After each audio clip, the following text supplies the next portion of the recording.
What's going on, hybrid shooters? It's Jason, and did you know I crossed the 3,000 subscriber mark at the start of this year? I pretty much made my New Year's resolution for 2017 to hit over 10,000 subscribers before June, and fast forward to May 6, 2017, we crossed that line. And I couldn't have done it without my friends, my fellow YouTubers, as well as the people who found my work shareable on their website. But especially you guys for watching, for liking, for commenting, and for supporting. Honestly, it feels pretty surreal right now. So instead of doing a regular thank you video like I normally do on this channel, I want to share with you guys a story on how I personally got started on YouTube. This spawned from the fact that a lot of people that I've met in real life who watch this YouTube channel all said, "You're a natural on camera." Believe it or not, I was just as awkward as anybody who first started their YouTube channel. Although I didn't really start posting camera videos until March 19th, 2016, this isn't my first foray on YouTube. This is probably like my fourth or fifth attempt. Honestly, I lost count, but I started making and posting YouTube videos since 2007. This is way back before anybody thought it was possible to make money off social media, let alone on a platform where you would go and watch cat videos all day. I was that ambitious high school student who picked up the camera and started making random ass videos. You know, music videos, stop motion animations, special effects, short films, etc. And to this day, those videos still exist on YouTube, which I hope you guys don't go searching for because they're embarrassing.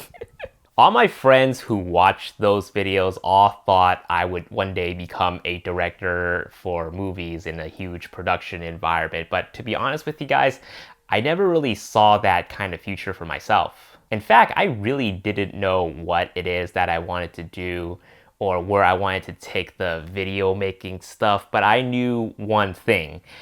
I wanted to be famous. Like, I don't know how else to put it, but I just wanted to be known. Now, you're probably thinking right now, I went off to college and majored in film, right?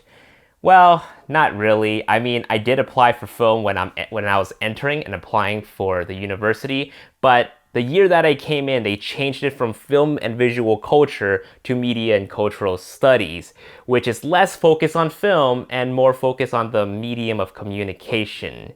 I know that sounds pretty cool, right? I mean, it fits the scope of the work that I'm doing right now. But it really isn't.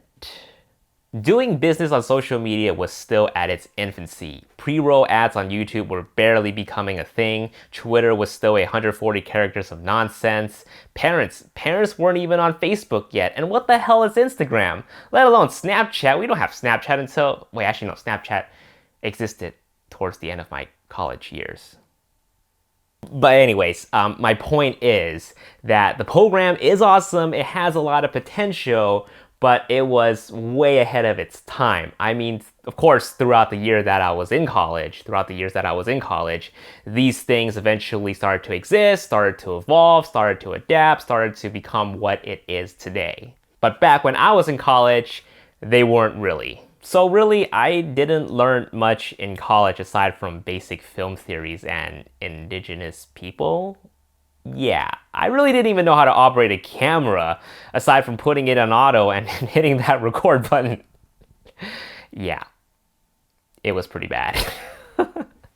On top of that, 3 years into college, I didn't make or post much YouTube videos since my high school days. And fast forward to my senior year in college, one night I was just sitting in my room thinking, man, what the fuck am I gonna do with my life? You know?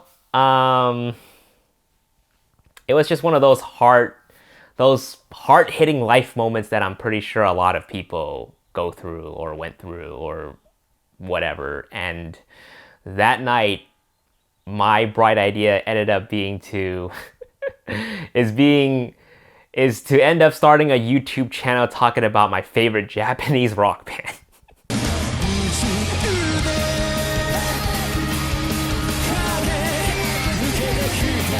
Seriously, I started a YouTube channel talking about 4 old Japanese men in their mid-40s playing some kick-ass rock songs in Japan. Hey, what up, Lock on CO fans? It was announced last Friday that Our Boys was picked to write a theme song for the movie Wild 7, which is coming out on December 21st. As you all know, whenever Lark is picked to write a theme song for a movie or an anime, it's bound to be good. You see, I knew I needed a niche to separate myself from what was already out there on YouTube, and they couldn't get any more niche than that, you know, talking about a Japanese rock band. And it was a great idea at the time because that band, Lark and Ciel, was celebrating their 20th anniversary, and they were going to play in New York at Madison Square Garden as part of their grand world tour. It was a pretty big deal. We're the fast Japanese band on this stage. So I pretty much made reviews on their albums, I did reactions to the new songs that they released, and I shared my live reports after seeing them live at their shows, etc. And going back to the whole being natural in front of the camera, man, hell no, man. I hated being in front of the camera. I felt so awkward, I felt so embarrassed, and I waited until my roommates went home for the weekend before I actually shot any videos. And that was the thing. I didn't want my friends or anybody who knew me to watch these videos, which was weird because I wanted views, but views from people I don't know. And it was great because at some of these shows, I would get people who watch me on YouTube to come up to me and be like, hey, I saw you on YouTube. And it felt so good because I got a small taste of what it's like to be known. But yeah, I'm glad you guys, did come up to me. It really meant a lot. You guys are awesome. If you guys took a picture with me, please post it somewhere. Please, I want to see it. So about a couple months later, my videos were seen by a Japanese production company in Los Angeles. At the time, they were also running a Japanese pop culture blog. So in addition to commercial work, they were also running a website, running a social media business. So anyway, they watched my video and asked me to come write for their website. I would get paid $10 per post. Now obviously that doesn't sound like much, but to somebody who's coming out of college with no future lined up for them, I was like, yeah, I got a job. So I was writing articles for them up until I graduate, and that same summer they asked me to come into the office and work part-time. So when I started, they asked me what can they do to take the blog to the next level. And obviously I said, yo man, we gotta start a YouTube channel. So within a few weeks, we launched a YouTube channel called Kawaii Kakoi Sugoi, a Japanese pop culture channel about cute, cool, and amazing things from Japan. Yeah, I think a lot of you are gonna have a very different perception of me now. So, what we got is this box, a big stream Soulman slider. Oh, that looks so fun. Are you gonna catch that thing? Okay, catch it. I'm gonna catch it. Oh! This is... Are you ready? This is a real definition of playing with your food. So on that YouTube channel, we put out tutorials on how to make cute character dishes, did show coverages, convention coverages, show reports, artist interviews, reviews, unboxing videos, etc. And on this project, I played a lot of different roles, from writing, shooting, editing, social mediaing, and even hosting in front of the camera. I went on to do this for about 5 years, and to this date, we amassed over 50,000 subscribers. By now, you probably figured out that I pretty much learned how to use a camera while I was working for them, how to edit on Premiere Pro, how to market on social media, and more importantly, act like an idiot in front of a camera.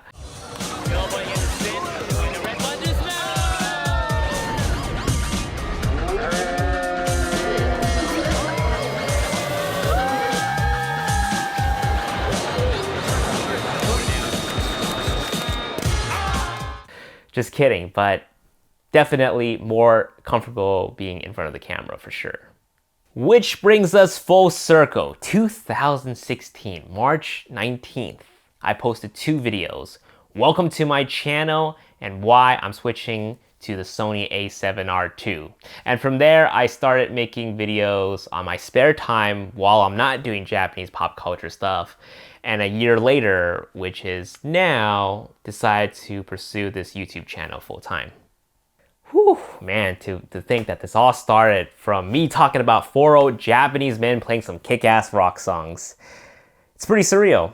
But for reals though, as silly as it sounds, I owe it to their music. I owe it to them and their music because it indirectly caused me to start a YouTube channel. And from there, my boss from the pop culture stuff swept me up and gave me a metaphoric broom to work my way up the YouTube game.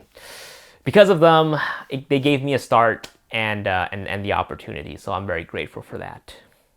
So yeah, I feel very fortunate in my life to have the people that I have, to have the friends and family that I have, and especially Vivian. You guys should really thank her, because if it wasn't for her, who told me to make the jump to the Sony system, I don't think this channel would have even existed. But maybe more on that another time. If you guys are interested in hearing about it. She's just looking at me all weird right now. Hi. So once again, thank you guys for watching and supporting. Yeah, I hope you guys enjoy this story. I hope you guys, I don't know what to say, man. Yeah, I hope you guys enjoy this story, and I'll see you guys at 50,000 subs. Peace. Wow, this girl has really big boobs. Thanks. That's in the video now.